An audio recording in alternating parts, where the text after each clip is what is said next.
سمبرادين فيري ميكروفون كبير معنا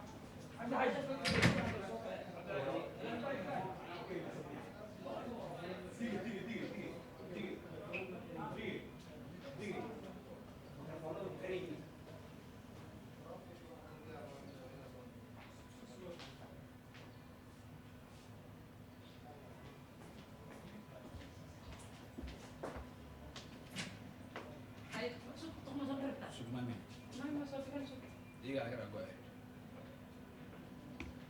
Pero waxaa rabaa ama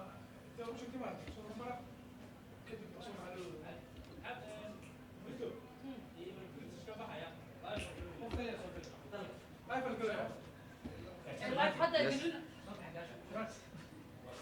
حق صوري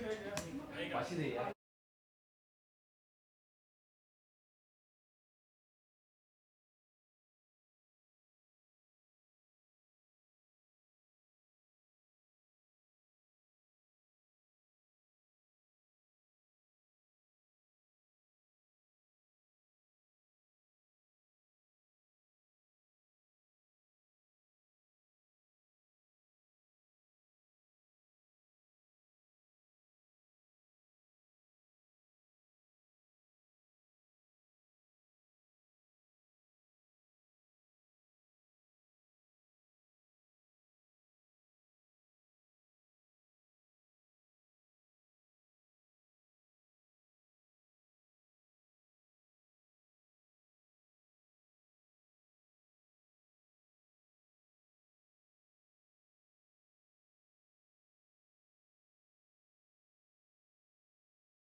بسم الله الحمد لله والصلاة والسلام على رسول الله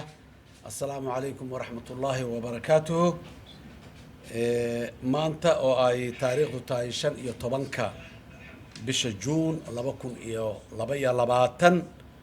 waxaan si waafaqsan qodobka 9aad faqradiisa da ee dastuurka ku meel gaarka ee Jamhuuriyadda Federaalka ee Soomaaliya aan dalka Jamhuuriyadda Federaalka Soomaaliya xilka ra'iisul wasaaraha xukuumadda Federaalka Soomaaliya u magacaabay mudane Xamza Cabdi Barre oo garabkayga midigta taagan waxaan go'aankan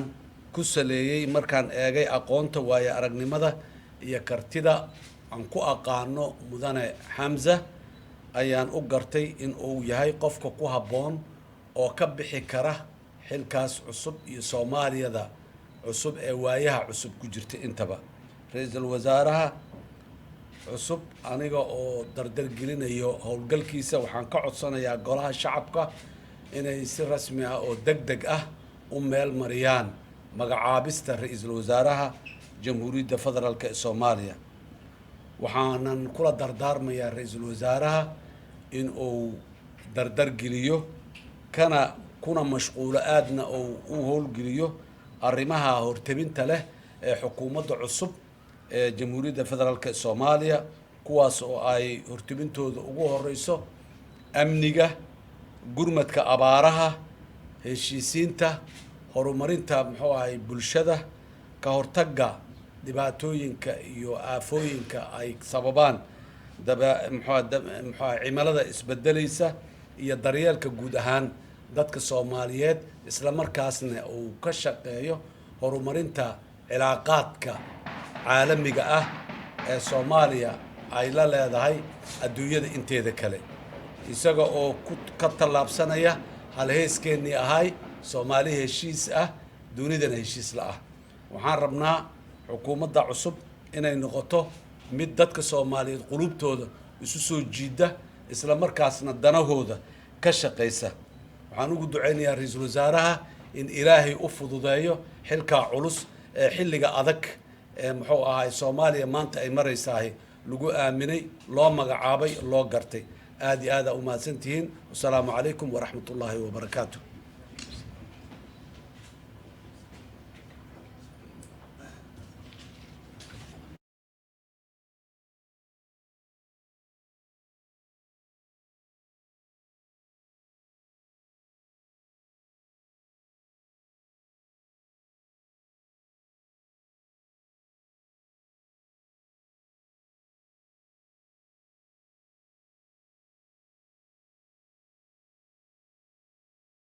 جمهورية فدرالك الصوماليا مدن حسن الشيخ محمود guud ahaan shacabka Soomaaliyeed ee ku nool dalka gudihiisa iyo dibadiisaba waxaan idinku salaamayaa assalaamu calaykum waraxmatullaahi wabarakaatuh mudane madaxweyne mahad oo dhan waxay u sugnaatay Ilaahay subxaanahu wa tacaala oo dalkeenna ka soo doojiyey marxalad adag oo qaadatay in ka badan 1 sano oo hubanti la'aan siyaasadeed iyo mid amni ah maanta waxaan runtii cagta saarnay isla markaana aan kaabiga u taagannahay inaan dhammaystirno hay-adaheennii aasaaska ama lafdhabarta u ahaa qarankeenna mudane madaxweyne sida aan ognahay shacabka Soomaaliyeed waxay soo doorteen wakiiladaasi waxay ka soo xusheen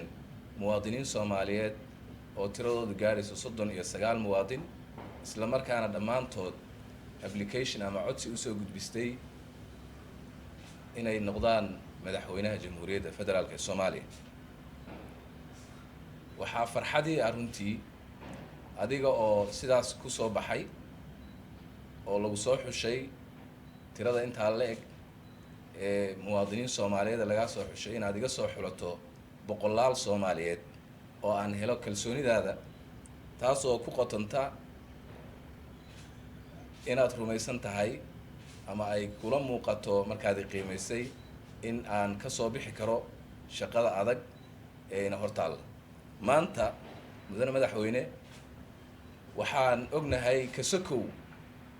mashruucaaga طموحة ee aadka u ballaaran ee kalsoonida shacabka soomaaliyeed aad ku heshay oo aas-aaskiisu yahay dabcan faylasha waaweyn ama issueska waaweyn ee dadkan iyo dalkan hor yaalla oo ay kow ka tahay xasilooni siyaasadeed si loo abuuri lahaa amnigaas si loo sugi lahaa abaaraha dabada dheeraaday runtii sidii xal waara looga gaari lahaa sidii dastuurka u dhiisu daba dheeraaday ee muddada dheer jiitamayay dib i ogistiisa loo soo gebagabayn lahaa sidii lagu heli lahaa cadaalad iyo garsoor hufan oo uu dalkan yeesho sidii wadahadalka walaalaheenna somalilan looga niib keeni lahaa oo looga gungaari lahaa iyo sidii lagu abuuri lahaa dhaqaale ee loo horumarin lahaa dhaqaale looguna abuuri lahaa dhallinyarada soomaaliyeed iyo daa'irta soomaaliyeed shaqo sidii loo hirgelin lahaa guud ahaan halku-dhagga weyn ee ballaaran ee ay soomaalidu oo dhan wada og tahay oo ah soomaali heshiisah dunidana heshiis la-ah intaas oo dhan waxay u baahan tahay dadaal iyo juhdi runtii waxaan ku faraxsanahay isla markaana aan aqbalay mudane madaxweyne inaan helay kalsoonidaada isla markaana aad ii xulatay inaan noqdo ra-iisul wasaaraha jamhuuriyadda federaalka ee soomaaliya waxaan ballan qaadayaa adiga oo madaxweynihii ah iyo guud ahaan shacabka soomaaliyeed u ballan qaadayaa in aan shaqayn doono har iyo habeen una istaagi doono sidii aan waajibkayga ku gudan lahaa taasoo ay ugu horeyso kadib markaan helo insha allah kalsoonida golaha shacabka waxaan soo dhisi doonaa insha allah xukuumad taya leh oo u qalanta in ay samata bixiso dalka iyo dadka soomaaliyeed mudane madaxweyne mar kale aad iyo aad baan kaaga mahad celinayaa waxaan adiga iyo mas-uuliyiinta kale ee soomaaliyeed iyo guud ahaan shacabka soomaaliyeed ka codsanayaa in ay nala shaqeeyaan isla markaana aan dhammaanteenidu istaagno in aan u shaqeyno kana badbaadino dadkeenna dhibaatooyinka jira ee dabeeciga iyo midda kale ee runtii aan inagu ognahay ee aan la daala dhacayno muddada dheer aad baad umahadsan tahay mudane madaxweyne